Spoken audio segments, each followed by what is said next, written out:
Student, मैं 12th class की probability का टॉपिक मैं आज लेके आया हूँ। पिछली कक्षाओं में पिछली क्लासेस में आपने पढ़ चुका होगा। 10th में 11th में प्रोबेबिलिटी के टॉपिक्स था और उसमें आपने पढ़ चुका होगा, काफ़ी कुछ आपको आता ही होगा। चलिए स्टार्ट करते हैं प्रोबेबिलिटी। तो प्रोबेबिलिटी क्या होता है? प्रोबेबिलिटी मतलब होता है पॉसिबिलिटीज। पॉसिबिलिटीज आप मन से भी कर सकते हो, कैलकुलेशन मन में जो आ रहा है वो बता सकते हो कि हो सकता है नहीं हो सकता। लेकिन मैथमेटिक्स में जो पॉसिबिलिटीज आप बताते हो उसे कहते हैं प्रोबेबिलिटी। यानी किसी भी पॉसिबिलिटीज को मैथमेटिकली आप बता पा रहे हो तो इसे कहते हैं प्रोबेबिलिटी। देखिए प्रोबेबिलिटी प्रोबेबिलिटी पिछली कक्षाओं में आपने पढ़ चुका होगा कि प्रोबेबिलिटी मीन्स क्या होता है। पहले देख लीजिए आप प्रोबेबिलिटी मीन्स होता क्या है और फॉर्मूला क्या है। प्रोबेबिलिटी मतलब आपको समझा चुका हूं, पॉसिबिलिटी होता है। ठीक है, जैसे मान लीजिए एक सिक्का है, एक सिक्के में हेड होता है और टेल होता है, दो चीजें। अब आपने टॉस किया इसे, अभी आपको ये नहीं पता है कि इसमें हेड आएगा या टेल आएगी। हम ये कह सकते हैं, एक संभावना लगा सकते हैं, पॉसिबिलिटीज बता सकते हैं कि इसमें टिक्के को उछालोगे तो हेड आने की, हेड जो है 1/2 चांसेस रहेंगे कि हेड आए, यानी आधे चांसेस रहेंगे कि हेड आ सकता है। ये आप इतना बता सकते हो, यानी पॉसिबिलिटीज शो करते हो मैथमेटिक्स की फॉर्म में। यदि आप शो कर दिए इसे तो यही प्रोबेबिलिटी हो गई। तो प्रोबेबिलिटी का एक फॉर्मूला है बच्चों, जो आपने पढ़ लिया है 10th क्लास में, कि नंबर ऑफ आउटकम्स फेरेबल और divided by number of all positive outcomes. मतलब जो फेवरेबल आउटकम्स हैं उसके डिवाइड में जो टोटल आउटकम्स लिख लेंगे, ऑल पॉजिटिव आउटकम्स है, उसी का डिवाइड को, उसी का रेशियो को कहते हैं पॉसिबिलिटीज, उसे प्रोबेबिलिटीज। अब जैसे मान लीजिए क्वेश्चन के थ्रू हम समझते हैं बच्चों कि क्वेश्चन में आप ये देखे होंगे, मैं अभी आपको 10th का 11th का जितना भी आपने पढ़ लिया एक बार मैं रिव्यू करा दे रहा हूँ। तो बच्चों 10 जैसे मान लीजिए एक सिक्का है, ठीक है, सिक्का टॉस किया आपने, टॉस तो क्या आ सकता है, या फिर हेड आ सकता है या फिर टेल आ सकता है बच्चों। ठीक है, या फिर हेड आ सकता है, एक सिक्के को उछालोगे तो या फिर हेड आ सकता है या फिर टेल आ सकता है बच्चों। तो देखिए प्रोबेबिलिटी कैसे निकालेंगे, प्रोबेबिलिटी कैसे फाइंड करेंगे, ये आपको मैं बता रहा हूँ बच्चों। ठीक है, तो एक सिक्के को उछालोगे तो जो सैंपल स्पेसेस हैं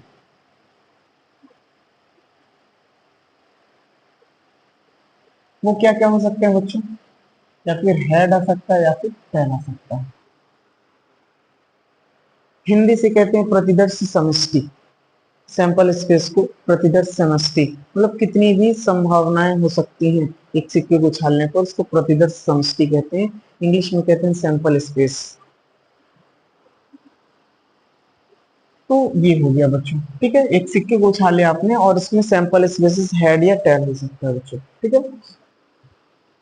अब यदि मैं ये कहूँ कि आप टेल आने की प्रोबेबिलिटी बताइए, फाइंड द प्रोबेबिलिटी टेल, यानी आपको टेल आने की प्रोबेबिलिटी बतानी है बच्चों। तो P T, suppose P T यानी प्रोबेबिलिटी ऑफ टेल, टेल की प्रोबेबिलिटी आपको फाइंड करनी है। तो बच्चों आपको वही रूल लगाओगे कि number of outcome favourable, number of outcome favourable. तो नंबर ऑफ आउटकम फेरेबल में देखिए कि कितने आउटकम्स हैं टेल आने की। टेल एक सिक्के को उछालोगे तो कितनी बार आ सकते हैं बच्चों, टेल एक सिक्के को उछालोगे तो एक ही बार आएगा, तो यहाँ पे ऊपर क्या लिख दोगे, 1 लिख दोगे। और जो और कितनी भी पॉसिबिलिटीज, एक सिक्के को उछाला तो क्या क्या आ सकता है, तो आपको हेड आ सकता है या फिर टेल आ सकता है। तो बच्चों कितने हो गए, ये टोटल 2 हो गए, इसका 1/2। इसी टाइप में बच्चों आपको यदि आपसे टेल आने की प्रोबेबिलिटी पूछ ले तो आप बता दीजिएगा बच्चों कि एक चीज बताइए कि एक सिक्के को उछालोगे तो हेड कितनी बार आ सकता है। एक सिक्के को उछालोगे तो हेड सिर्फ एक बार आ सकता है बच्चों, एक बार आपने लिख दिया। और कुल कितने परिणाम, कुल कितने सैंपल स्पेसेस बन सकते हैं एक सिक्के को उछालोगे, तो कहोगे आप 2, या हेड टेल, तो यहाँ पे आप लिख देना 2।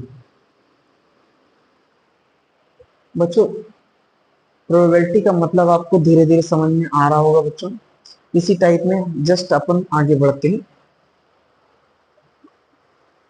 पी स्क्वायर इवेंट, यानी आपको पता है कि एक सिक्के को उछालोगे, इसकी प्रोबेबिलिटी हेड आएगी। अब कंफर्म कि मतलब हाँ हेड ही आएगी, तो ये सर प्रोबेबिलिटी होगी इसकी टोटल 1। इसकी प्रोबेबिलिटी 1 सपोज की जाती है। P five is equal to 1। P five मतलब आपको यदि ये पता हो, यानी आपको उसकी अंदर की जो इवेंट्स आपको नहीं पता हो कि क्या आ सकता है क्या नहीं आ सकता, सिर्फ आपसे ये पूछ लिया जाए कि किसी चीज को आप टॉस कर रहे हो या आप थ्रो कर रहे हो तो उसमें ये चीज आ सकती है, तो उसको पाई कहते हैं। पाई प्रोबेबिलिटी की वैल्यू 1 होती है बच्चों। यानी आपको नल सेट मतलब उसके अंदर कोई एलिमेंट की बात ना कर रहे हो, फाइव यानी खाली है बिल्कुल उसकी प्रोबेबिलिटी। आपको कुछ भी नहीं पूछ रहा, आपको ये पूछ रहा है कि क्या ये ऐसा पॉसिबल है, हाँ तो आप इसकी प्रोबेबिलिटी 1 बता दीजिए। P A union B, P A union B बच्चों होता है P A plus P B minus P A intersect B. अब बच्चों पी ए यूनियन बी, अब बच्चों देखो एक सारे फॉर्मूले को आपको पहले एक्सप्लेन करूंगा, इसके बाद में सारी चीजें आगे बढ़ाते चलूंगा बच्चों, ठीक है। तो यूनियन का मतलब आपने पढ़ चुका है बच्चों कि पी ए यूनियन बी। अब देखिए पी हटाए दे रहे हैं अभी, पहले ए यूनियन बी आपको पता होना चाहिए क्या है। ए यूनियन बी का मतलब होता है बच्चों कि ए और बी के जितने भी एलिमेंट हैं वो सब साथ में हैं, उसकी बात कर रहे हैं। तो जैसे सपोज ए की आपकी ए इज इक्वल टू है बच्चों 1 2, और बी आपको लिखा है बच्चों 3 4। तो इसका यूनियन क्या हो जाएगा बच्चों 1 2 3 4। यूनियन आप सेट में पढ़े होंगे, सेट को आपको नॉलेज होगा। जस्ट आगे बढ़ते हैं हम लोग। ए यूनियन बी मतलब उसका ए और बी में जो जितने भी ऑल पॉसिबिलिटीज हैं उनका कॉम्बो, उनका इकट्ठा लिखना ही क्या कहलाता है आपका ए यूनियन बी। और A union B P A plus P B is minus P intersect A intersect B होता है फॉर्मूला। सेकंड आपको इसी फॉर्मूले से P A intersect B find हो जाएगा बच्चों। P A plus P B minus P A union B होता है बच्चों। अब एक चीज बच्चों बताना चाहता हूं कि P E plus P not E is equal to 1 होता है। मतलब किसी एक की प्रोबेबिलिटी हैपन मतलब प्रोबेबिलिटी इवेंट होने की प्रोबेबिलिटी और इवेंट ना होने की प्रोबेबिलिटी का दोनों का सम करोगे बच्चों आपको, तो उसकी वैल्यू होती है 1। इसी प्रकार बच्चों पी ए बाय बी, देखिए लिखा है पी ए बाय बी लिखा हुआ है। अब P A by B formula भी आपको लिखा हुआ है P A intersect B divided by P B. देखिए बच्चों इस ये कंडीशन कब बनती है, सारी कंडीशन भी आपको मैं धीरे धीरे समझाता हूँ आपको कि P A by B, P A by B is equal to क्या होता है बच्चों कि P A intersect B divided by P B, और बटे में पी बी हो गया, और P B not equal to 0 होगा बच्चों। चलिए नेक्स्ट आपको वही है कि मतलब इस चीज का मतलब ये होता है कि आपको बी की प्रोबेबिलिटी आपको कंफर्म पता है कि बी की प्रोबेबिलिटी क्या है, उसी में आपको ए की प्रोबेबिलिटी पूछा जा रहा है, इसका मतलब ये होता है बच्चों। पी का मतलब क्या हुआ कि बी की प्रोबेबिलिटी आपको कंफर्म पता है और इस पी बी की प्रोबेबिलिटी में ए की प्रोबेबिलिटी आपको फाइंड करने को बोला जा रहा है। इसी तरह इसका भी मीनिंग है बच्चों कि आपको ए की प्रोबेबिलिटी कंफर्म पता है और इसी में उस ए की प्रोबेबिलिटी में से आपकी बी की प्रोबेबिलिटी फाइंड करने को बोला जा रहा है बच्चों, ठीक है। जस्ट आगे बढ़ते हैं। If A and B are mutually exclusive, देखिए म्यूचुअली म्यूचुअली एक्सक्लूसिव का मतलब क्या होता है बच्चों। म्यूचुअली एक्सक्लूसिव का मतलब ये होता है बच्चों कि कोई एक इवेंट की कोई सिर्फ मतलब एक आप कोई इवेंट कर रहे हो तो उसमें जो प्रोबेबिलिटीज लिख लेगी वो सिर्फ किसी एक के लिए हो, यानी एक के लिए ही इनफ हो। जैसे एक कॉइन आप टॉस कर रहे हो तो उस कॉइन में ये तो पॉसिबल नहीं हो सकता कि हेड भी आ जाए एक ही और टेल भी आ जाए। तो आपको बच्चों म्यूचुअली एक्सक्लूसिव का मतलब ये होता है बच्चों कि कोई एक की प्रोबेबिलिटी आना।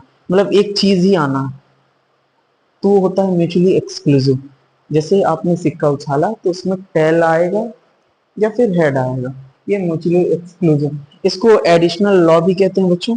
एडिशनल लॉ जैसे सपोज ऐसे कह सकते हो आप बच्चों, जैसे मान लीजिए एक तो एक कॉइन है सपोज, कॉइन मत लीजिए, डाइस ले रहे। डाइस में आप सैंपल स्पेसेस कितना होता है बच्चों, 1 2 3 4 5 6, ठीक है। सैंपल स्पेसेस ले लिया, 1 2 3 4 5 6 ले लिया बच्चों, ठीक है। अब यदि आपसे ये पूछ ले रहा है आपको कि एक डाइस को आपने थ्रो किया है, उस पर पहले तो आपको ये से पूछ लिया जा रहा है कि ए इज इक्वल टू 2, मतलब टॉस करने पर जो ए की वैल्यू, मतलब जो ऊपर जो वैल्यू आनी चाहिए वो 2 आनी चाहिए। और एक पूछ ले रहा है बी आपको, बी आपको ये पूछ ले रहा है कि 3। तो आपको ये दोनों चीजों में कंडीशन आपको पता है कि एक डाइस को आप टॉस कर रहे हो, एक डाइस को थ्रू कर रहे हो, तो दो सिर्फ एक ही बार आ सकता है। इसकी प्रोबेबिलिटी आप एक ही बार निकाल सकते हो। This is called two mutually exclusive probabilities. Secondly आपको ये 3, तो एक आप डाइस को थ्रू कर रहे हो, तो उसमें 3 जो है एक ही बार आ सकता है। This is called two mutually exclusive, मतलब कोई भी प्रोबेबिलिटी एक ही बार आ जाए, ठीक है। अब बच्चों इसका आपको म्यूचुअली एक्सक्लूसिव में प्लस और माइनस का इसका में देखेंगे आपको प्रोबेबिलिटी कैसे निकालते हैं। जैसे सपोज आपसे पूछ लिया जाए कि आपको ए और बी 2 और 3 आने की प्रोबेबिलिटी बताइए, 2 और 3 ए एंड बी आने की प्रोबेबिलिटी बताइए। तो आप ए एंड बी, यहाँ पे आप ऐसे भी लिख सकते हो, यूनियन का मतलब एंड भी हो रहा है बच्चों, ए एंड बी। तो आप we can write the A and B. तो P A plus P B, ठीक है। तो बच्चों पी ए, तो पी ए बताओ बच्चों कितना होगा, ठीक है। फॉर्मूला यूज करेंगे। फॉर्मूला आपको क्या है, number of outcomes variable, number of outcomes, A क्या था 2। तो बताओ बच्चों कि एक सिक्के को उछालोगे तो 2 कितनी बार आ सकता है, 1 टाइम्स आ सकता है। और टोटल सैंपल स्पेसेस 6 टाइम, तो 1/6 ले लेंगे।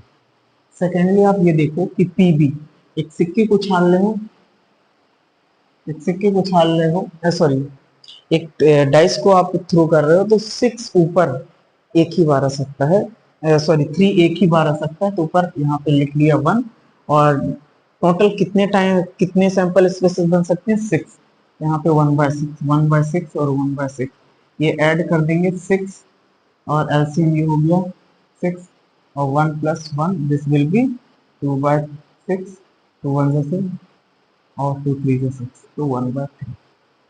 बच्चों आपको mutually exclusive I think so पता चल गया होगा, म्यूचुअली एक्सक्लूसिव क्या है।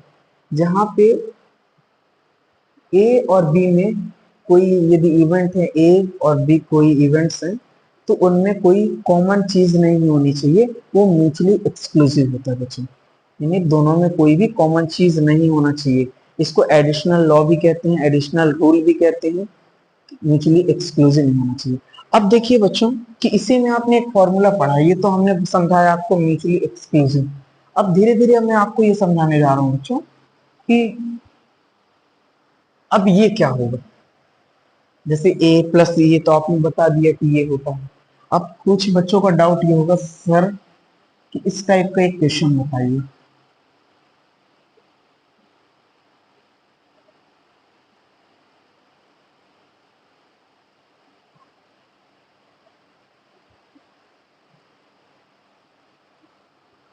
कुछ बच्चों को ये भी कंफ्यूजन होगा कि इस टाइप का, ये तो आपको मैंने बता दिया म्यूचुअली एक्सक्लूसिव। अब कुछ लोगों को पूछना है कि इस टाइप का लैंग्वेज वाले क्वेश्चन क्या हो सकते हैं। तो इस टाइप का लैंग्वेज वाले क्वेश्चन मैं आपको डिस्कस करता हूँ। सपोज कार्ड्स, कार्ड्स आप पता होगा 10th क्लास में आप लोगों ने पढ़ा होगा। नहीं पढ़े हैं तो आप एक बार जाके देखिए, क्योंकि वीडियो लेक्चर बहुत लंबा हो जाएगा। इसकी वजह से आप पहले सारी चीज़ें इंफॉर्मेशन लेके कार्ड्स वगैरह की, या फिर मैं ही वीडियोस बनाऊंगा तो उसमें आप देख लीजिएगा। तो कार्ड्स में 52 कार्ड्स होते हैं, ठीक है।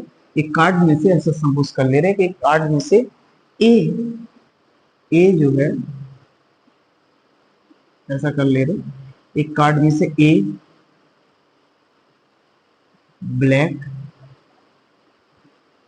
एक कार्ड में से ए जो है ब्लैक आने की प्रोबेबिलिटी, एक कार्ड में से एक पत्ता आप निकाल लो रैंडमली, उसके ब्लैक होने की पहली प्रोबेबिलिटी आपको निकालनी। सेकेंडली आपको बी निकालनी है। बी क्या क्या निकालना है बच्चों? बी आपको ये निकालनी है बच्चों कि वह एस हो, क्या हो? एस हो। बच्चों आपको मैं इसमें इस फॉर्मूले के लैंग्वेज वाले क्वेश्चन की ओर बढ़ रहा हूँ आपको कि टू इवेंट्स वेरियस में कि कार्ड्स में रैंडमली यदि आप निकाल रहे हो तो उससे वो कार्ड जो है ब्लैक कलर का हो, और एक और इवेंट उसी में निकालना है कि वह कार्ड जो है एस का हो, ठीक है। चलिए जस्ट आगे बढ़ते हैं बच्चों। तो देखिए इधर पे आपको डायरेक्ट मैं पी ए निकाल के बताता हूँ, सॉरी आपको ये पहले एन ए देख लीजिए। अब आपको पता होना चाहिए कि 52 कार्ड में से 26 जो हैं आपके ब्लैक होते हैं और 26 ही आपके रेड होते हैं, तो ब्लैक हम 26 कह देंगे बच्चों। और एन बी आप कहोगे एस। एस बच्चों देखिए फोर टू टू कलर्स के ब्लैक एंड रेड होते हैं, और वह टू कलर्स जो है चार टाइप, चार भागों में, चार फोर फोर पार्ट्स में डिवाइड होते हैं, 13 13 13। तो हार्ट्स का वीक का होता है, स्पेट्स का वीक का होता है, मतलब डायमंड का वीक का होता है। ये सारे मतलब कुछ ये चारों प्रकार के अलग अलग सभी के एक एक इक्का होते हैं, जिनमें से दो दो आपके ब्लैक के होते हैं, दो ब्लैक के होते हैं। तो आप ये कह सकते हो कि एस आने की प्रोबेबिलिटी, अभी ये चीज मत देखिए, अभी आप अभी पूरे ताश की गड्डी में से देखना, पूरे कार्ड में से देखना है कि ए जो है 20 ब्लैक 26 होता है, और पूरे ताश की गड्डी में एस कितनी होती है? 4 होती है। ताश की पूरी गड्डी में एस के कितने कितने कार्ड्स होते हैं बच्चों? 4 होते हैं। अब बच्चों अब इधर पे आपको कॉमन दिखेगा कुछ चीज, आपको कॉमन क्या दिखेगा बच्चों? N A intersect B. अब बच्चों ए इंटरसेक्ट बी कितना होगा? अब आपको मैंने बताया है कि कार्ड्स जो है 52 cards, two parts, two colours में डिवाइड हैं, फोर पार्ट्स में डिवाइडेड हैं, हार्ट, डायमंड, स्पेड्स एंड ये चार पार्ट्स में डिवाइड होते हैं बच्चों, जिनमें सभी के एस होते हैं। इसके भी हार्ट का भी एस होता है, डायमंड का भी एस होता है, स्पिरिट्स का भी एक होता है, और आंटी के भी इसके मतलब चारों के एक एक एस होते हैं। तो बच्चों जिनमें दो कलर के दो ठो जो है आपके ब्लैक के रहते हैं और दो ठो रेड के रहते हैं, तो आपको इंटरसेक्ट जो है आपको जो चार में से ब्लैक के निकालना है, तो दो ब्लैक के रहेंगे तो आपको इंटरसेक्ट तो मिल जाएगा बच्चों। दो ब्लैक के मतलब मैंने बताया आपको कि दो ब्लैक के रहते हैं एस और दो रेड के रहते हैं बच्चों। तो दो ब्लैक के रहेंगे, यानी कॉमन इंटरसेक्ट का मतलब होता है बेटा कॉमन निकालना, ठीक है। तो दोनों में से कॉमन क्या है बच्चों? दो। एन ए इंटरसेक्ट बी क्या है? दो है। अब इनकी प्रोबेबिलिटी निकालेंगे बच्चों। अब इनकी क्योंकि लैंग्वेज समझ में आई बच्चों, इस फॉर्मूले की लैंग्वेज समझ में आई आपको कैसे क्या है समझ में आया?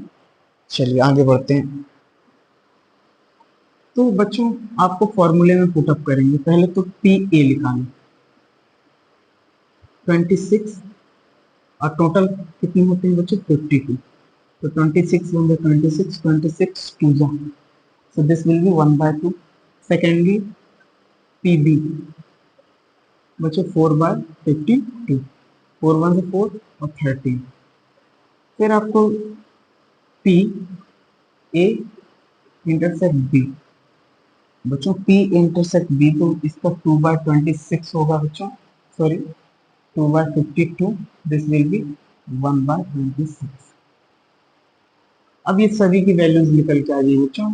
पी ए की वैल्यूज निकाल दिया अपन ने 1/2, और पी बी की वैल्यू निकाल दिया 1/13 बच्चों, और पी ए इंटरसेक्ट बी की वैल्यू निकाल दी बच्चों 1/26।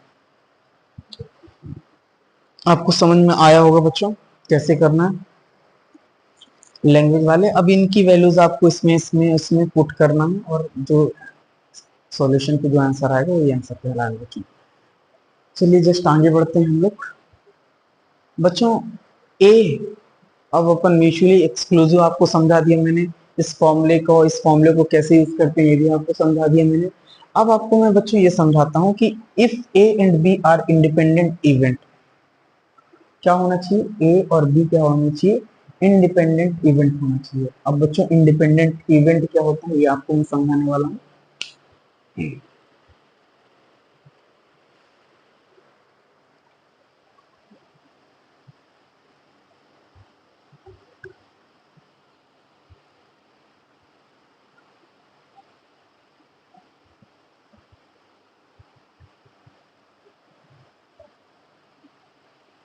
चलिए बच्चों, अब इंडिपेंडेंट इवेंट की बात करते हैं, ठीक है। अब इंडिपेंडेंट का मतलब क्या होता है बच्चों, डिपेंड ना होना। मतलब दो अलग अलग कंडीशन, दो अलग अलग कंडीशन की बात कर रहे हैं। वो एक दूसरे के, मतलब पहली जो कंडीशन बोली जाए दूसरे पर डिपेंड ना करे, वो क्या कहलाएगा, इंडिपेंडेंट कंडीशंस कहलाएंगे बच्चों। और इसका फॉर्मूला बच्चों ये है कि इसको मल्टीपल लॉ ऑफ रूल भी कहते हैं। इसका पूरा वीडियो लेक्चर में, नेक्स्ट वीडियो लेक्चर में इसको पूरा एक्सप्लेन करूंगा। आप इतना अभी समझिए कि बच्चों A and B are independent. Independent का मतलब होता है कि ऐसी घटना है जो दूसरी घटना पर डिपेंड ना करती हो, वो खाली इंडिपेंडेंट थी। और इसको मल्टीपल लॉ ऑफ रूल भी कहते हैं, multiple law of probability rule भी कहते हैं, ये इस टाइप के भी कहते हैं। तो इसका वीडियो लेक्चर जो है नेक्स्ट वीडियो लेक्चर में मैं आपको इस चीज को पूरा एक्सप्लेन करूंगा। अभी दो क्वेश्चंस हमने लिया है बच्चों, दो तीन क्वेश्चंस लिए, इन क्वेश्चनों को आप देख लीजिए। एनसीईआरटी के जो नॉर्मल क्वेश्चन है 13.1 के जो क्वेश्चन प्रोबेबिलिटी चेक करते हो वो इस फॉर्मूले बेसिस पे इनमें आप रखेंगे, सारी वैल्यूज आपको मिल जाएंगी। कुछ क्वेश्चंस बच्चों आपको फर्स्ट क्वेश्चन में 6 नंबर से मैं आपको समझा रहा हूँ, सारे क्वेश्चन एनसीईआरटी में मैं आपको कवर कराऊंगा। तो फर्स्ट क्वेश्चन बच्चों क्या है, determine P E by F if a coin is tossed 3 times where. आपको पी ई बाई एफ निकालना है बच्चों, क्या निकालना है, पी ई बाय एफ निकालना है। अब देखिए पी ई बाय एफ निकालना है, फॉर्मूला आपको पता होना चाहिए, यहां से आप फॉर्मूला निकाल सकते हो बच्चों। P A intersect sorry P E और intersect F divided by P F. चलिए क्वेश्चन की तरफ आते हैं बच्चों। पहली फर्स्ट क्वेश्चन आपको ये लिखा हुआ है कि ई क्या होना चाहिए।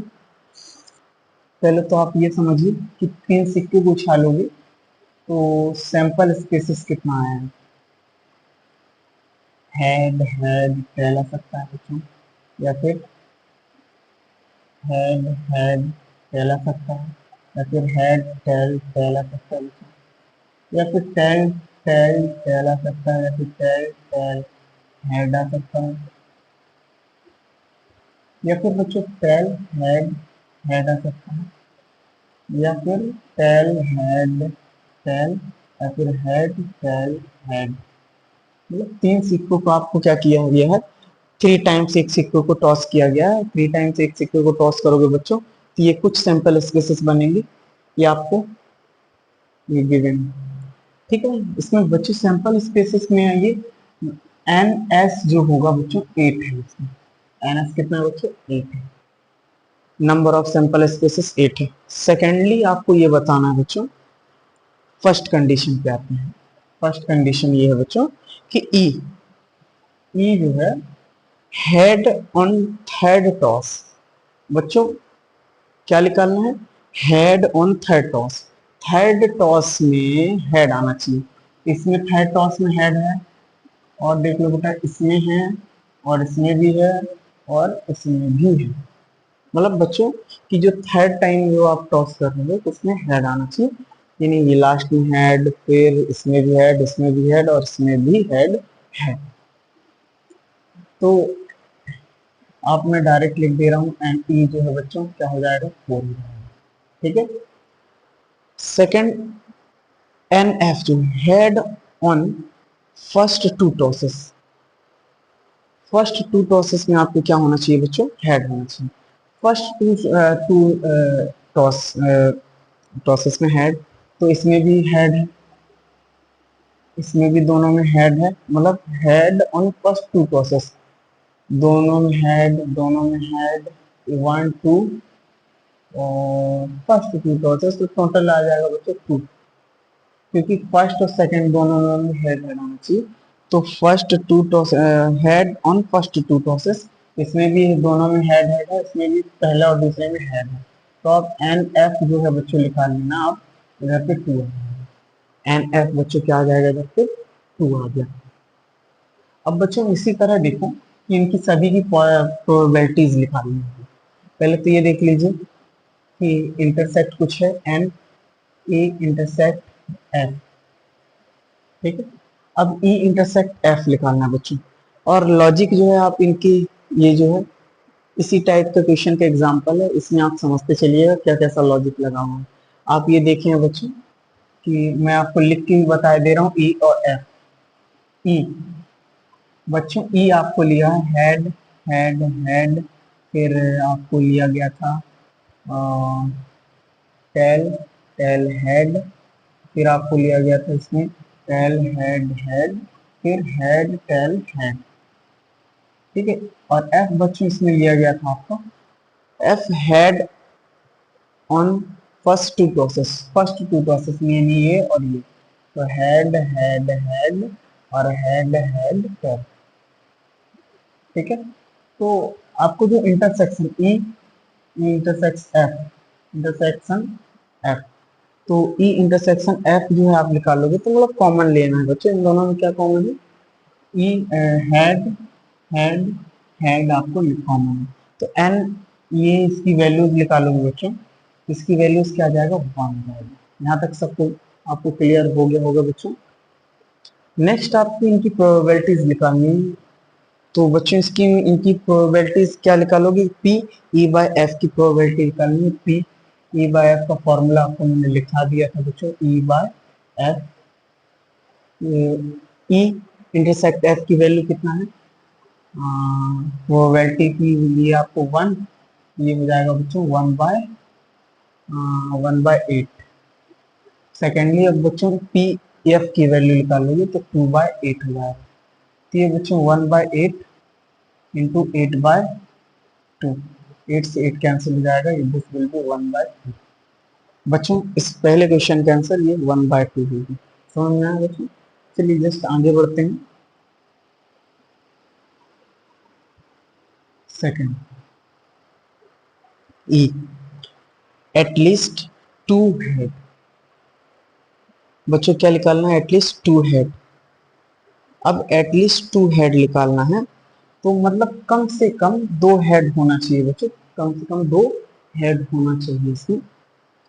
तो ई जो है आपको मैं लिख के बता दे रहा हूँ बच्चों, ई एटलीस्ट टू हेड, तो कितने हैं, इसमें भी दो हेड हैं बच्चों, तो आप लोग हेड हेड हेड लिख सकते हो। फिर एटलीस्ट ये हेड हेड टेल, फिर ये इसमें नहीं, इसमें भी नहीं, इसमें भी नहीं, इसमें है टेल हेड हेड, फिर बच्चों लास्ट वाला हेड टेल हेड, ठीक है। फिर आपको एफ वाली कंडीशन दिखाई दे रहा हूँ, एट मोस्ट टू हेड्स, बच्चों एट मोस्ट टू हेड, मतलब दो हेड होना जरूरी है, मतलब कम इसमें दो हेड हो, मैक्सिमम दो हेड हो वही करेंगे, ठीक है। तो इसमें बच्चों दो हेड की बात कर रहे हैं, तो दो हेड कैसे निकाल सकते हो बच्चों, दो हेड, हेड हेड हेड हो गया, फिर हेड हेड टेल हो गया, फिर हेड टेल। फिर बच्चों इसमें एक चीज छूटेगी, वो ध्यान देना आप लोग, ठीक है।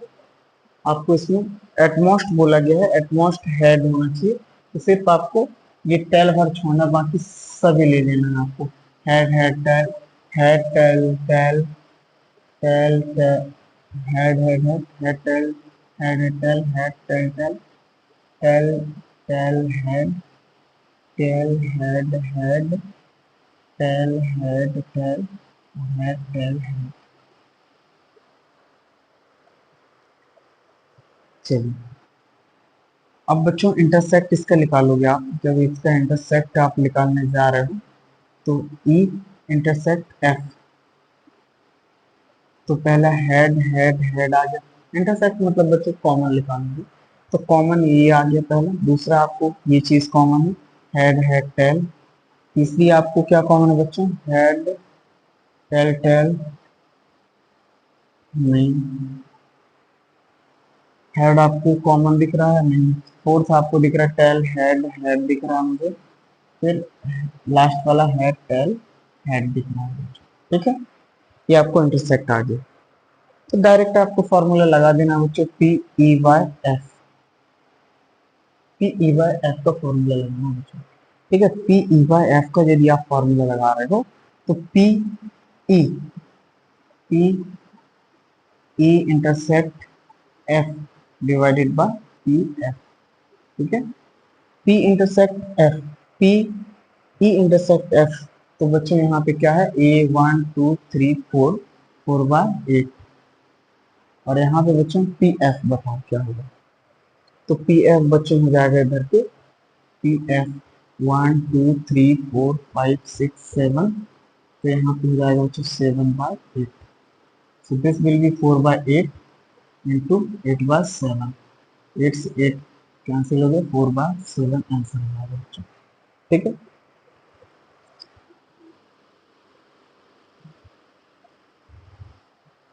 लास्ट वाला क्वेश्चन थर्ड नंबर देखिए बच्चों, कि ई एटमोस्ट टेल आना चाहिए। एटमोस्ट टेल बेटा कि उसमें टेल आना ही चाहिए, एक तो टेल रहना ही चाहिए। एटमोस्ट मतलब होता है एक ना एक टेल होना ही चाहिए उसमें, एक हो दो हो तीन हो चल जाएगा। मतलब हेड मतलब होना ही चाहिए, हेड हेड हो नहीं चलेगा। तो टोटल आप डायरेक्ट इससे कर सकते हो, मैं डायरेक्ट आपको बताने जा रहा हूँ कि ई बटे एफ। तो बच्चों आप इसका डायरेक्ट निकालोगे ई की वैल्यू, तो इंटरसेक्ट लिखना पड़ेगा आपको तभी समझ में आएगा। ई टेल के लिए निकाल रहे बच्चों, सिर्फ ये बार छोड़ना, क्या बचेगा, head head tail, head tail tail, tail tail tail, tail tail head, tail head head, tail head tail, और हेड टेल। बच्चों मतलब ये हुआ कि हेड हेड वर्ड को आपको अलग करना है। और एफ एटलीस्ट वन टेल, बच्चों क्या निकालना है एफ में, एफ एटलीस्ट वन टेल, कम से कम एक टेल हो, ठीक है। अब कम से कम एक टेल देखना है बच्चों, तो कम से कम एक टेल किसमें है, वन टेल, वन टेल। तो अब वन टेल बच्चों ध्यान से देख लो कि सब लगभग लगभग इसी भर को छोड़ के बाकी सभी में है टेल, तो यही सारी चीजें ये लिया जाएगा, head tail tail, tail tail head tail. तो बच्चों इंटरसेक्ट इसका सेम आ जाएगा, ई इंटरसेक्ट एफ की वैल्यू जो है पूरा सेम टू सेम ही, तो इंटरसेक्ट भी आपका सेम टू सेम आ जाएगा बच्चों पूरा का पूरा। तो ये आपका कुछ इस टाइप में बनेगा कि पी ई बाय एफ की जो वैल्यू आएगी बच्चों, तो 7/8 डिवाइडेड बाय 7/8। 7/8 क्योंकि 1 2 3 4 5 6 7, इसका भी 7, इसका भी 7, इसका भी 7, ये पूरा कैंसिल हो जाएगा बच्चों, दिस विल बी 1, ठीक है। तो बच्चों ये फर्स्ट वाला क्वेश्चन, ये मतलब 6 नंबर का क्वेश्चन है एक्सरसाइज का, तो ये आपका कंप्लीट होने हो गया है। नेक्स्ट आपको मैं बताता हूँ, उसके जस्ट आगे वाला क्वेश्चन कराता हूँ।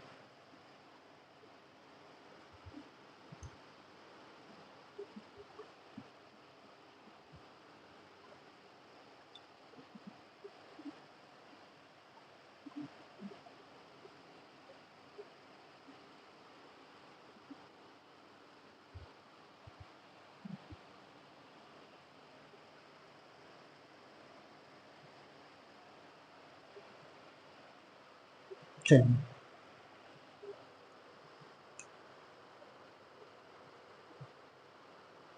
बच्चों क्या निकलना, determine E by F if two coins, इधर पे टू कॉइन्स की बात कर रहे हैं, बहुत इजी है बच्चों। 2 पॉइंट्स आप का टॉस करोगे बच्चों तो सैंपल स्पेसेस हेड हेड, या टेल टेल, या टेल हेड, या हेड टेल। मतलब 2 कॉइन पे बहुत सरल हो जाता है 2 कॉइन के लिए। तो 2 कॉइन के लिए आप यदि निकालने जा रहे हो तो 4 सैंपल स्पेसेस बनते हैं बच्चों। कंडीशन देखते हैं ई। फर्स्ट क्वेश्चन की कंडीशन पहली है कि tail appears on 1 coin. Tail appears on 1 coin. बच्चों टेल आना चाहिए 1 कॉइन में, तो आपका इसमें बच्चों टेल इसमें भी आ रहा है, टेल टेल और 1 कॉइन, यानी 1 कॉइन में आपको क्या आना चाहिए, टेल आना, सिर्फ 1 कॉइन में बच्चों। ये कंडीशन अच्छे से पढ़िएगा, सिर्फ 1 कॉइन में है टेल आना चाहिए। तो 1 कॉइन में टेल, तो इसमें तो दोनों में आ रहा है बच्चों। तो आप ये लोगे टेल हेड और या फिर हेड टेल लोगे। फिर आपको बच्चों 1 coin so head, 1 coin so head, तो एफ में भी सो हेड के निकालना है। तो मतलब आपको सिर्फ 1 कॉइन में हेड निकालना है, सिर्फ 1 कॉइन में हेड। तो इसमें तो दोनों में आ रहा है, तो ये नहीं होगा, ये और ये होगा। तो बच्चों टेल हेड और हेड टेल, ठीक है। अब वही चीज आपको फाइंड करना है पी ई वाई आर। सबसे पहले तो आप इनका इंटरसेक्शन निकाल लीजिए। इंटरसेक्शन निकाल रहे हो बच्चों, तो टी एच पहला ये कॉमन निकल गया, और दूसरा फिर से एच की कॉमन निकल गया बच्चों, ठीक है। समझ में आया? आपको क्या निकालना है बच्चों, इसमें इंटरसेक्शन निकाल लिया आपने। अब नेक्स्ट निकालना है आपको बच्चों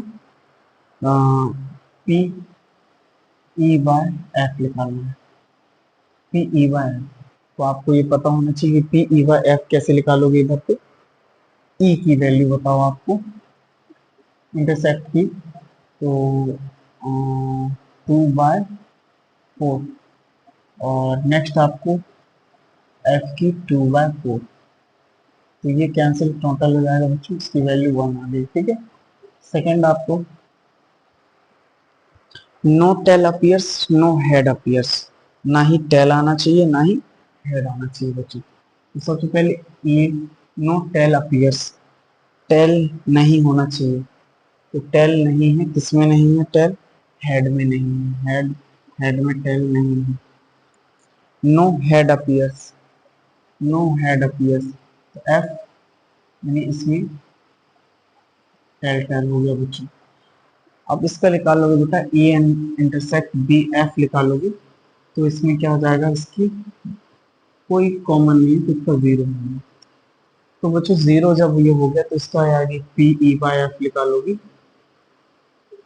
पी ई बाई एफ, तो जीरो बटे में आप 0/में 1/4, ऑल टू ऑल जीरो हो जाएगा, ठीक है। बच्चों समझ में आया होगा सेकंड क्वेश्चन भी। अब लास्ट क्वेश्चन मैं आपको बताने जा रहा हूँ।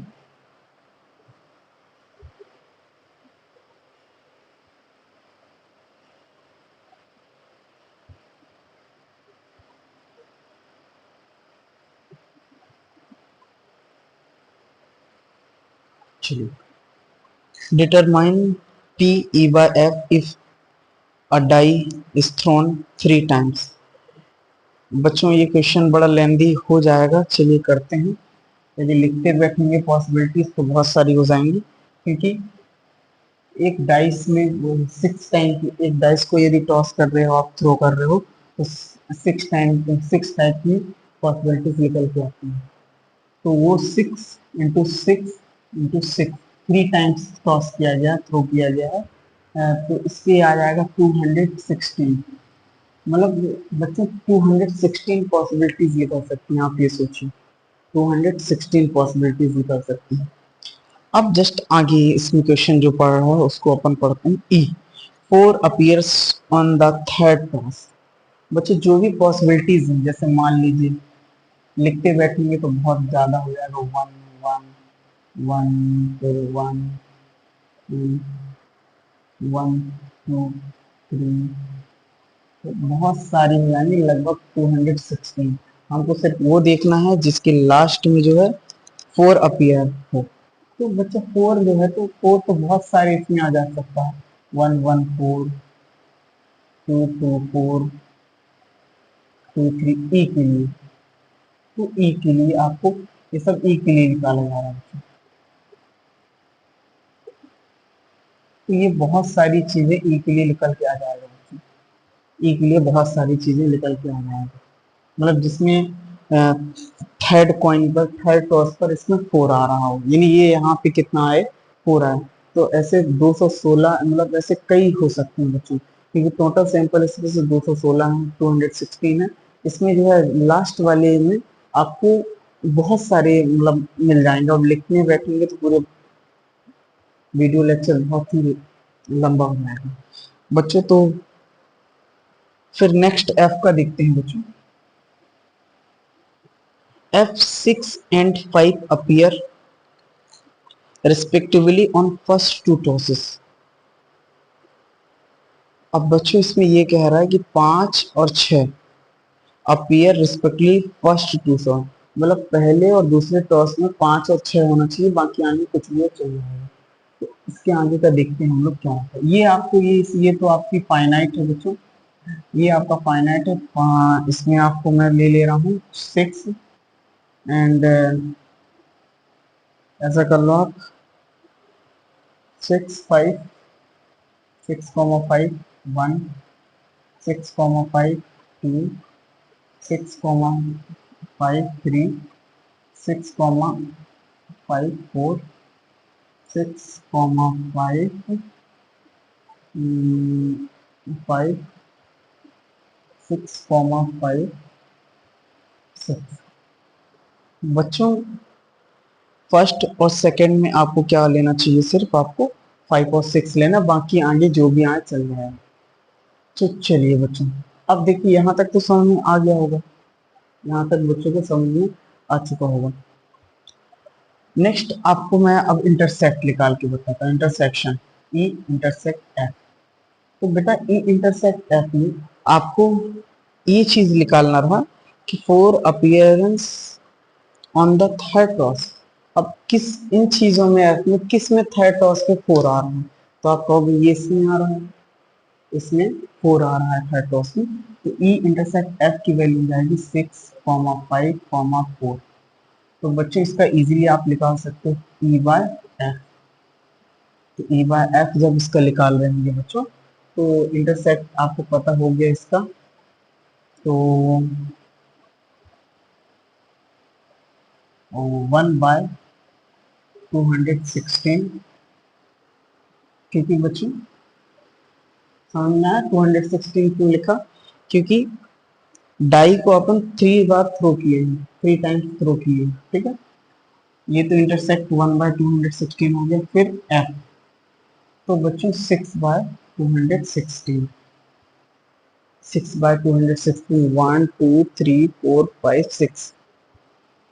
फिर बच्चों इसको सॉर्ट आउट करोगे तो 216 इंटू 216 डिवाइडेड बाय 6, ये और ये कैंसिल हो गए, ये आ गया बच्चों।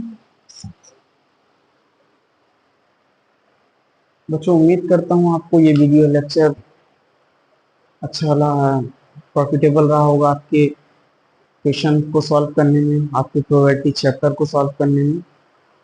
नेक्स्ट वीडियो लेक्चर में मैं इसी के आगे कंटिन्यू करूंगा। आपको नेक्स्ट वीडियो लेक्चर में मैं मल्टीप्लिकेशन वाले, इंडिपेंडेंस वाले सारे क्वेश्चन आपको कराऊंगा। चलिए, धन्यवाद, थैंक यू।